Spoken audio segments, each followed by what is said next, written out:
Cigarette খেলে 40 দিন নামাজ রোজা কবুল হয় না, এটা কি হাদিস দ্বারা প্রমাণিত?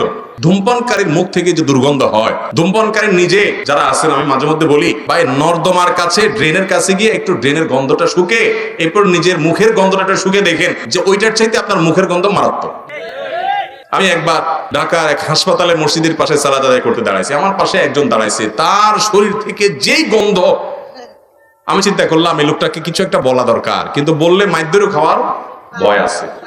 তো আমি তাড়াতাড়ি পকেট থেকে কাগজ কলম নিয়ে বের করে সুন্দর করে লিখলাম, ভাই যেই গন্ধ ভাই আজকে আমি শুকতে হলো, আমার সালাত নষ্ট হওয়ার উপক্রম। কি সালাত আদায় করছি, মনোযোগ পুরাটা আপনার দুর্গন্ধে আমার দখল করে নিয়ে গেছে।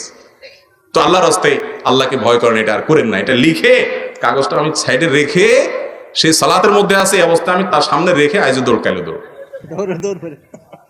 যে আমার দরকার হলো তার নাসিহা করা, মাইদ্যর খাওয়ার তো দরকার নেই।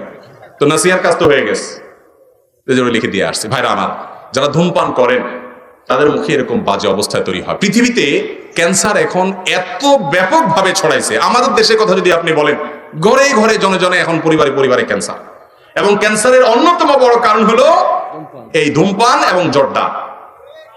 পানের সাথে চাবায়া চাবায়া রকমারি জর্দা খায় না অনেক মুরব্বীরা?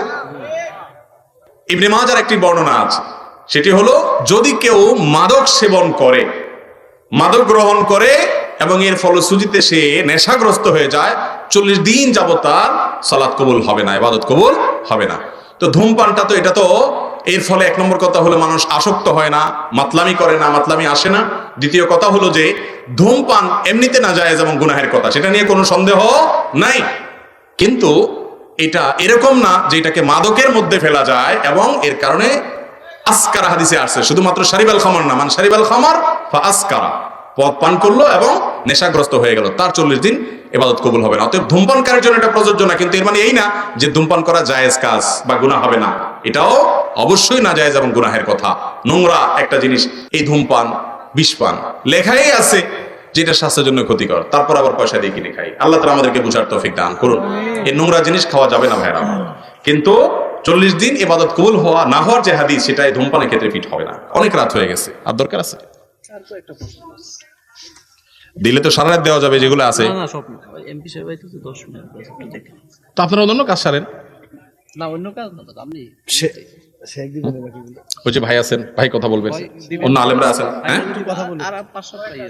আচ্ছা, আর 2-4টা আমি বলি, এরপরে আমি ছেড়ে দিব, কারণ গভীর রাত পর্যন্ত মাহফিল, এটা সুন্নাহ বিরোধী কাজ। আমি সব জায়গায় এটা বিরুদ্ধে বলি, আবার দেখা যায় যে কোরআন সুন্নাহর কথা বলে, সহিহ হাদিসের কথা বলেও আমরা এটার উপর আমল করতে পারি না। আমি ওই যে ময়মনসিংহ ত্রিশাল আমাকে এক জায়গায় মাহফিল নিয়ে গেছে, আমার চুক্তি ভাই 10টার ভিতরে আমার মঞ্চ থেকে নামাই দিবেন। আমার 10টা পরে আইসা বলতেছে, হুজুর আপনি এবার একটু খাওয়া দাওয়া করে রেস্ট করেন। আমি কেন, আপনার সবাই শেষে যাইতে হবে, তো আমরা ডেকে নেব। ঠিক 11টার পরে আসছে আমার ডাকার জন্য। তো ভাই, এটাতে কোনো সহি পদ্ধতি হলো না। সুন্নতের আমল যদি আমরা না করি, দুনিয়াতে কি করবে? আল্লাহ তাআলা আমাদেরকে আমলের তৌফিক দান করুক। ভাই যাই হোক, যেহেতু কয়েকটা প্রশ্ন উত্তর দেওয়ার জন্য কর্তৃপক্ষ অনুরোধ করেছেন, আমরা কয়েকটা প্রশ্ন উত্তর দিচ্ছি, এরপর ইনশাআল্লাহ অন্যান্য উলামায়ে কেরাম কথা বলবেন।